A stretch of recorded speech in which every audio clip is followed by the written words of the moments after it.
नमस्कार दोस्तों, मेरा नाम है विशाल और आप लोग सुन रहे हैं घोस्ट स्टोरी हिंदी। हमारी आज की कहानी हमें रवि जी ने भेजी है, जो कि वेस्ट बंगाल के रहने वाले हैं। तो मैं आगे की कहानी आप लोगों को उन्हीं के पॉइंट ऑफ व्यू से सुनाता हूँ। ये बात तकरीबन 5 से 6 साल पहले की है। उन दिनों में मैं कॉलेज के फर्स्ट ईयर में पढ़ा करता था। मेरा एक बहुत अच्छा दोस्त भी था जिसका नाम विवान था। विवान हम लोगों के घर के पास में ही रहा करता था। हम दोनों ही बचपन से काफ़ी अच्छे फ्रेंड थे और स्कूल में भी एक ही साथ पढ़ा करते थे। स्कूल के बाद कॉलेज में भी हमारा एक ही साथ में एडमिशन हो गया था। जहाँ हमारा घर था उसके ठीक सामने एक बहुत बड़ा खाली मैदान हुआ करता था। वैसे तो वो मैदान पूरा खाली ही था, लेकिन उस मैदान में सिर्फ एक बिल्डिंग थी और वो भी अभी तक पूरी बनी नहीं थी। बताया जाता है कि जब वो बिल्डिंग बन रही थी तो उस बिल्डिंग के मालिक की बेटी ने उस बिल्डिंग से कूदकर आत्महत्या कर ली थी। उसके बाद से ही उस जगह पर अजीब अजीब सी हरकतें होने लगी थी। तो उस बिल्डिंग के मालिक ने उस बिल्डिंग को अधूरा ही छोड़ दिया था और किसी और को बेच दिया था। नए मालिक ने वो बिल्डिंग पूरी बनवाई तो थी, लेकिन बिल्डिंग बनाने के दौरान भी लोग बताते हैं कि वो अजीब अजीब सी घटनाएं होती रहती थी। जैसे कि कई बार लोगों को पुराने मालिक की बेटी दिख जाती थी या फिर किसी को पीछे से कोई धक्का मारा जाता था। अचानक एक बार एक मजदूर रात में अकेले वहाँ पर साफ सफाई कर रहा था। ऊपर वाले फ्लोर पर तो उसको वही लड़की दिखी। उस लड़की की एक आंख नहीं थी और उसके सिर से खून निकल रहा था। ये देखकर वो बहुत ज़्यादा डर गया था और वहाँ से भाग निकला। अगले दिन उसने ये बात सबको बता दी। उस लड़की को देखकर वो इतना डर गया था कि उसको बहुत तेज बुखार आ गया था। लड़की की बात बताने के कुछ ही घंटों के बाद वो मजदूर मर गया था और मेरा दोस्त अक्सर उस बिल्डिंग के नीचे जाया करता था टाइम पास करने के लिए। हम दोनों वहाँ पर घंटों बैठ के हंसी मजाक किया करते थे। एक दिन मैंने अपने दोस्त से बोला कि चलो 6ठी मंजिल पर चलते हैं, जहाँ से वो लड़की कूदी थी। मेरे दोस्त ने ऊपर जाने से साफ साफ मना कर दिया। मैंने भी उसका मजाक उड़ाया, ये बोला कि तू तो डरपोक है। फिर थोड़ी देर बाद हम अपने अपने घर चले गए। अगले दिन मेरे दोस्त विवान ने मुझे फ़ोन किया और उसी बिल्डिंग के नीचे आने को बोला। उसने मुझे वहाँ बुलाया और कहा कि कहीं घूमने चलते हैं। मैं उस बिल्डिंग के नीचे पहुँच गया और वहाँ विवान नहीं था। मैंने वहाँ पर मौजूद 1-2 लोगों से पूछा कि विवान कहाँ है, विवान को आप लोगों ने कहीं देखा है क्या? तो उन्होंने बताया कि वो तो 3री मंजिल पर गया है। मुझे थोड़ा अजीब लगा क्योंकि एक दिन पहले ही उसने मुझे ऊपर जाने के लिए साफ साफ मना कर दिया था। लेकिन मैंने सोचा चलो देखते हैं, शायद वो ये देखने की कोशिश कर रहा होगा कि वो डरपोक नहीं है। खैर, मैं 3री मंजिल पर तो पहुंच गया। मैंने वहां देखा तो वहां विवान एक कमरे के अंदर सिर झुकाए बैठा हुआ था। उसकी आंखें अजीब सी लग रही थी और उसने मुझसे वहां बैठने को बोला और मैं बैठ गया। उसने मुझसे कहा कि चलो 6ठी मंजिल पर चलते हैं। मैंने उससे पूछा कि कल तो तुम जाने से मना कर रहे थे, तो आज वहां क्यों मुझे लेकर जा रहे हो? उसने बताया कि आज उसका मन कर रहा है, वहां जाके वो देखना चाहता है कि 6ठी मंजिल से नीचे का नज़ारा कैसा दिखता है। और मैं भी तैयार हो गया। हम दोनों सीढ़ियों से ऊपर जाने लगे। आगे आगे वो था और पीछे पीछे मैं था। हम 4थी मंजिल पर ही पहुंचे थे कि मेरे जेब में रखा फ़ोन बहुत तेज़ी से बजने लगा। मैंने जेब से फ़ोन निकाला तो मेरी आंखें फटी की फटी रह गई। मेरे फ़ोन पर विवान की कॉल आ रही थी, लेकिन विवान तो मेरे आगे आगे चल रहा था। मैंने आगे चल के विवान से पूछा कि उसका फ़ोन कहाँ है। उसने बताया उसकी जेब में रखा हुआ है। ये सुनकर मैं बहुत ज़्यादा डर गया। मैंने उसको बोला कि मेरी मम्मी की कॉल आ रही है और मुझे नीचे जाना पड़ेगा बात करने के लिए, क्योंकि यहाँ पर सिग्नल नहीं आ रहे हैं। विवान मुझे ऊपर जाने के लिए फोर्स करने लगा, लेकिन मैं जल्दी से भाग के नीचे आ गया। नीचे आते ही मैं सीधा बिल्डिंग से बाहर निकल गया। नीचे पहुँचते ही बिल्डिंग से बाहर निकलने के बाद मैंने सबसे पहले विवान की कॉल उठाई। उसने मुझसे पूछा कि मैं कहाँ हूँ। मैंने कहा बिल्डिंग के सामने है। मैंने उससे पूछा कि वो कहाँ है। उसने बताया कि वो अभी घर पर ही है और बस निकल ही रहा है। मैंने उसको जल्दी से वहाँ आने के लिए बोला। उसके पहुँचते ही मैंने उससे पूछा कि क्या तुम मेरे साथ ऊपर नहीं गए थे। उसने बताया कि वो अभी अभी पहुँचा है। तो मैंने उसको पूरी बात बताई। हम दोनों बहुत ज़्यादा डर गए थे। हमने जल्दी से कुछ लोगों को इकट्ठा किया और ऊपर गए और उस बुरी आत्मा को ढूंढने लगे, लेकिन ऊपर हमें वहाँ कोई भी नहीं मिला। उस बात के बारे में सोचकर मैं भी बहुत ज़्यादा डर गया था। पता नहीं वो कौन था और मुझे कहाँ ले जा रहा था। अगर मैं उस दिन विवान का फ़ोन ना उठाता तो शायद मैं आज जिंदा भी ना होता। तो दोस्तों, ये थी हमारी आज की पहली कहानी। अब बढ़ते हैं हम अपनी अगली कहानी की तरफ। हमारी आज की अगली कहानी हमें मनोहर जी ने भेजी है, जो कि राजस्थान के बीकानेर में रहते हैं। तो मैं आगे की कहानी आप लोगों को उन्हीं के पॉइंट ऑफ व्यू से सुनाता हूँ। मेरा नाम मनोहर है, मेरी उम्र 35 साल है और मैं एटीएम मशीन को ठीक करने का काम करता हूँ। वैसे तो मेरी प्राइवेट नौकरी है, लेकिन मैं हर तरह के बैंक के एटीएम ठीक करता हूँ, चाहे वो सरकारी हो और चाहे वो प्राइवेट हो। मेरी शादी को 5 साल हो चुके हैं। वैसे तो मेरी पूजा पाठ में ज़्यादा आस्था नहीं है, लेकिन फिर भी कभी कभार भगवान को याद कर लेता हूँ। मेरी ड्यूटी ज़्यादातर दिन में ही रहती है, लेकिन कभी कभी रात में भी अगर कोई मशीन ख़राब हो जाए, उसको ठीक करने के लिए रात में भी जाना पड़ता है। इसी काम के चक्कर में मुझे एक रात अपने सीनियर का फ़ोन आया। उन्होंने कहा कि एक एटीएम मशीन को ठीक करने जाना है शहर के बाहर वाले इलाके में। तो मैंने अपनी बाइक उठाई और वहां जाने के लिए निकल गया जहां पे वो एटीएम था। आम तौर पर अगर रात में किसी मशीन को ठीक करने के लिए जाना होता है तो हमेशा 2 लोग जाते हैं मशीन ठीक करने के लिए, लेकिन तुक्के की ही बात है कि उस दिन मेरा साथी नहीं आ पाया और मुझे अकेले ही उस मशीन को ठीक करने के लिए जाना पड़ा। रात के करीबन 12:30 बज रहे थे। जिस जगह वो एटीएम मशीन थी वो बहुत सुनसान जगह थी, जो कि नॉर्मली नहीं होता है। नॉर्मली एटीएम ऐसी जगह पे होते हैं जहां बहुत भीड़ भाड़ होती है, लेकिन वो इलाका बहुत पिछड़ा हुआ था, इसलिए वहां ज़्यादा आबादी भी नहीं थी और कई किलोमीटर में वो अकेला ही एटीएम था, इसलिए उसको ठीक करना जरूरी था। जब मैं उस जगह पहुंचा तो देखा कि एटीएम के पास ही सफ़ेद कपड़ों में एक लड़की खड़ी हुई है। मुझे लगा कि शायद वो लड़की पैसे निकालने के लिए आई होगी।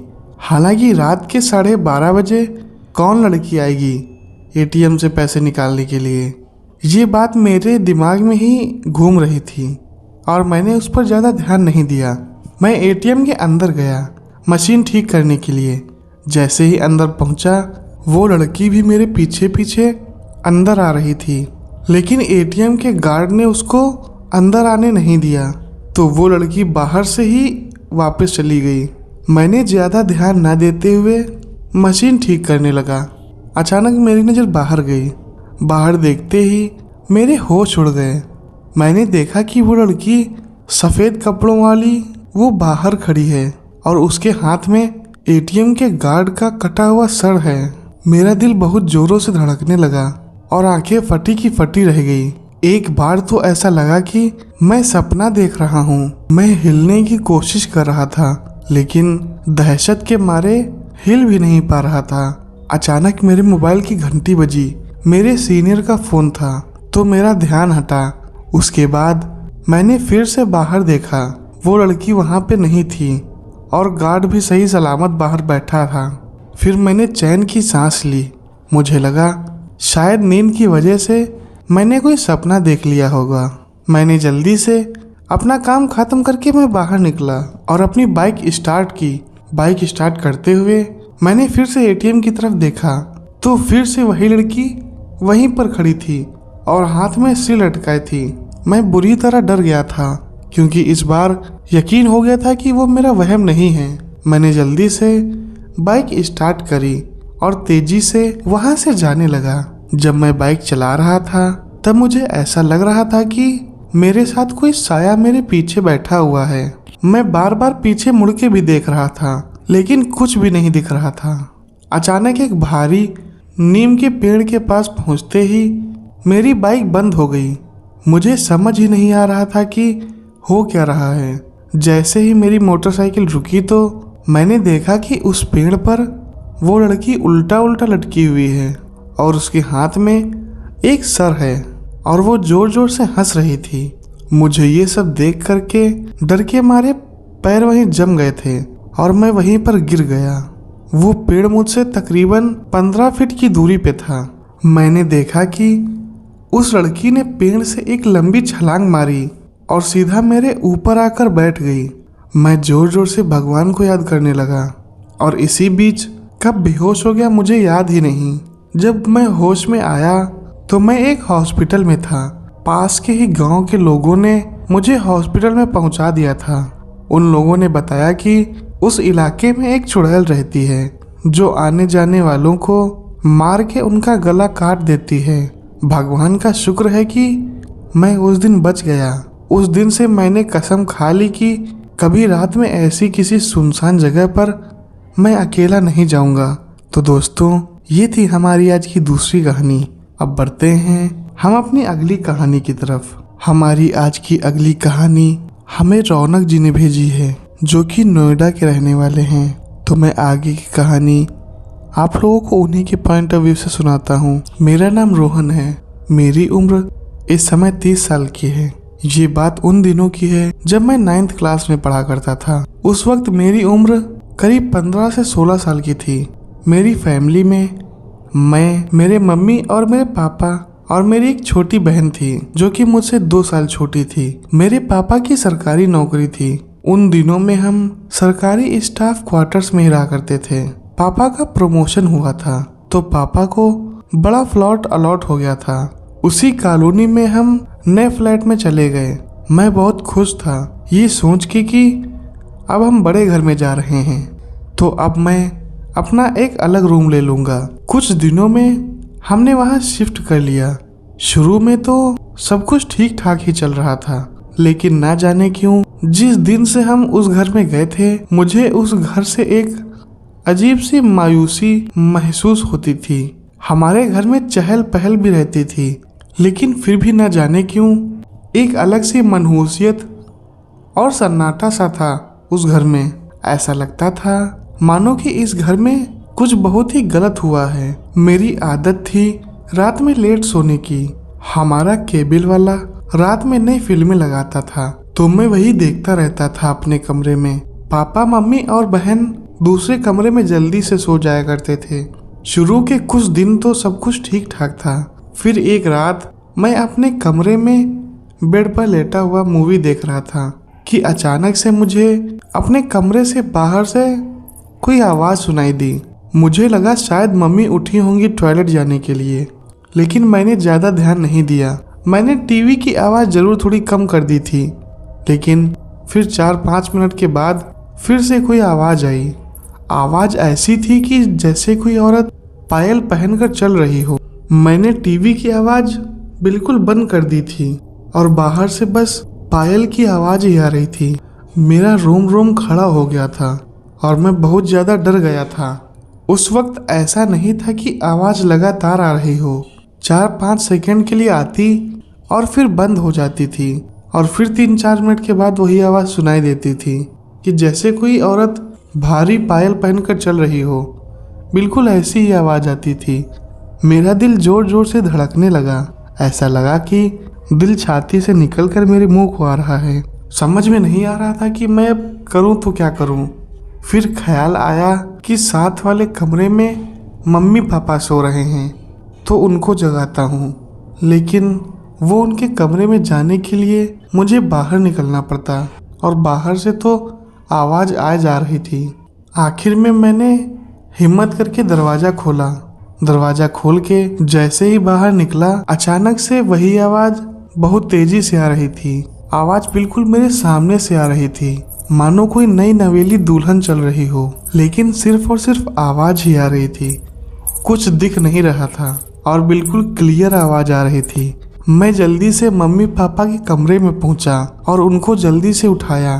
पापा इन सब चीज़ों को बिल्कुल नहीं मानते हैं और वैसे भी उस टाइम सब नींद में थे, किसी ने ध्यान नहीं दिया मेरी बातों पर। फिर मैं मम्मी पापा के रूम में ही सो गया।